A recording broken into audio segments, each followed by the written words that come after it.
बिस्मिल्लाहिर्रहमानिर्रहीम अस्सलाम वालेकुम, खुश आमदीद। वेलकम आपका हमारे यूट्यूब चैनल में।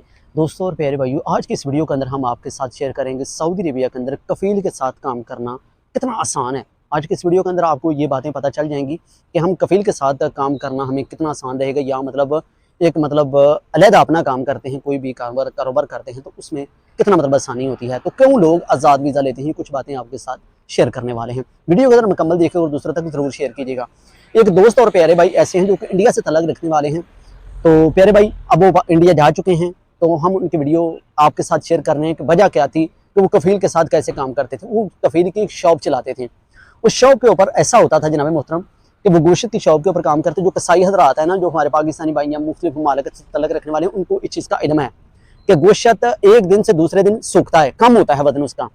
जैसा कि पाकिस्तान से गोश्त लाते थे लाहौर से, मैं पूरी कंप्लीट आपके साथ ये बात शेयर करूंगा। उस बंदे को कफील उसके ऊपर मुतमन क्यों नहीं हो रहा था। बंदा दोनों ठीक थे, बहुत ही अच्छे बंदे थे, कफील भी बहुत ही अच्छा नाइस बंदा था, और उसमें भी कोई शक नहीं थी सऊदी के भी। और जो बंदा दूसरा था इंडियन हमारा भाई, उसमें की सच्चाई में भी किसी किस्म का कोई शक नहीं था। तो जनाब मोहतरम हुआ क्या है कि यकीन नहीं कर रहा था कफील कि गोश्त कम क्यों हो रहा है हर दिन।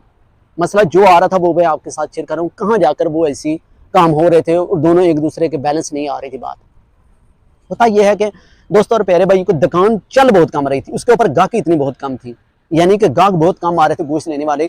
लाहौर से गोश्त आता था 3 से 4 टन एक हफ्ते के अंदर, 3 से 4 दिन के अंदर इतना गोश्त आता था लाहौर से, जो कि जनाब डायरेक्ट वो लाहौर से लेकर आते थे और अपनी दुकान के ऊपर मुख्तलिफ सऊदी अरबिया के शहरों के अंदर भी सप्लाई किया करते थे।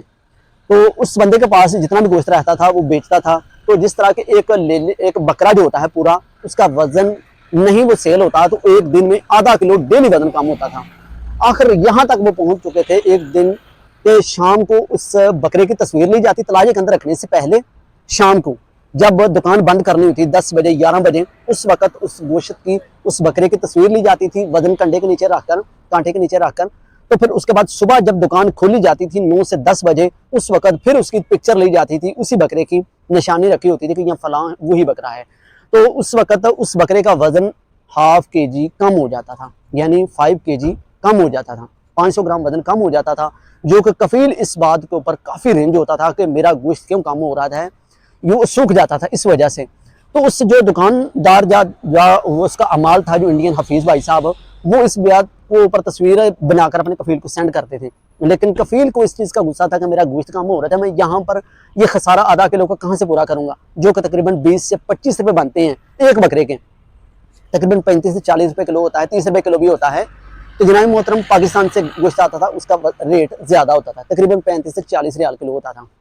तो 20 से 25 रियाल या 15 रियाल वो कहाँ से पूरे करता था एक बकरे में से। तो कितना वजन होगा उस दुकान के अंदर जो तलाज है उसके अंदर कितने बकरे होंगे, तो हर बकरे के अंदर से 500 केजी वजन कम हो रहा था। तो इतना खसारा वो कफील बर्दाश्त नहीं कर रहा था, जिस वजह से उसने बोला कि मैं ये दुकान बंद करता हूँ। उसने बोला ठीक है तुम्हारी मर्जी, अगर तुम दुकान बंद करना चाहते तो मेरा इसमें कोई अमल दखल नहीं है, मैं तुम्हारा माल हूँ, मुझे वापस भेज दीजिए इंडिया।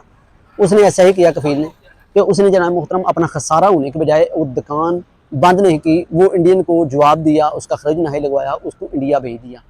अब उस जगह के ऊपर नया एक दोस्त आ चुका है, वहाँ पर खड़ा किया हुआ है।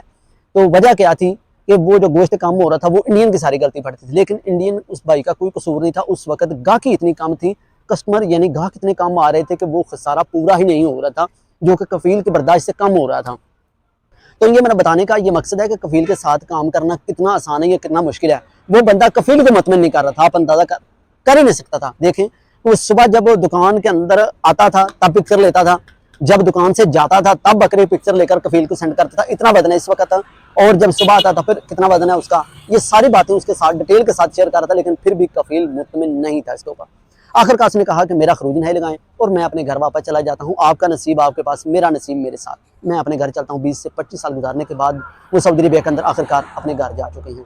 तो दोस्तों हमारा ये कहने का मकसद है कि आपको उधर अगर आना चाहते हैं सऊदी अरबिया के अंदर, सोच समझ कर इस वीडियो को दोस्तों तक जरूर शेयर कीजिएगा। एक नेक्स्ट वीडियो में आपके साथ हाजिर होते हैं। अगर चैनल पर नहीं तो चैनल को जरूर सब्सक्राइब करें। कोई भी आपके पास सवाल है इस वीडियो के नीचे आप कमेंट कर सकते हैं। अल्लाह हाफिज़।